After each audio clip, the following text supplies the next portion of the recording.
எல்லாருக்கும் வணக்கம். என்னுடைய சேனலை சப்ஸ்கிரைப் பண்ணிக்கோங்க. இந்த சேனலை நான் ஏன் ஆரம்பிச்சிருக்கேன்னா, இந்தியாவில் நிறைய பேர் ஸ்டாக் மார்க்கெட்டுன்றது ஒரு சூதாட்டம் அப்படின்னு நினச்சிட்டு இருக்காங்க. அது மாதிரி கிடையாது. ஸ்டாக் மார்க்கெட்டில் எல்லாருக்கும் நாலேஜ் கிடைக்கணும், யாரும் நஷ்டம் ஆகாமல் ஸ்டாக் மார்க்கெட்டில் இன்வெஸ்ட்மெண்ட் பண்ணணும் அப்படின்றதுக்காக தான் இந்த சேனல் நான் உருவாக்கியிருக்கேன். நீங்கள் எல்லாரும் என்னுடைய சேனலை சப்ஸ்கிரைப் பண்ணி உங்களுடைய ஆதரவை எனக்கு கொடுங்க.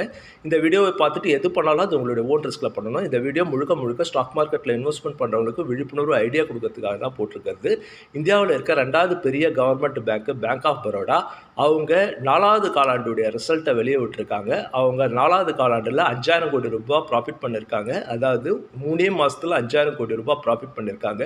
அதாவது ஒரு வருஷத்துக்கு 20,000 கோடி ரூபாய் ப்ராஃபிட் பண்ணுற பேங்காக மாறி இருக்காங்க. இவங்க இன்னும் 5 வருஷத்தில் வருஷத்துக்கு 30,000 கோடி ரூபாய்க்கு மேலே ப்ராஃபிட் பண்ணுற பேங்காக மாற போகிறாங்க. இந்த பேங்க்குடைய ஷேர்ஸை வாங்கலாம். 300 ரூபாய்க்குள்ளே ஒரு 40 இல்லை 50 ஷேர் வாங்கலாம். அதுக்கப்புறம் ஒவ்வொரு முறையும் 25% டவுன் ஆகிறப்போ 50 வாங்கி ஆவரேஜ் பண்ணலாம்.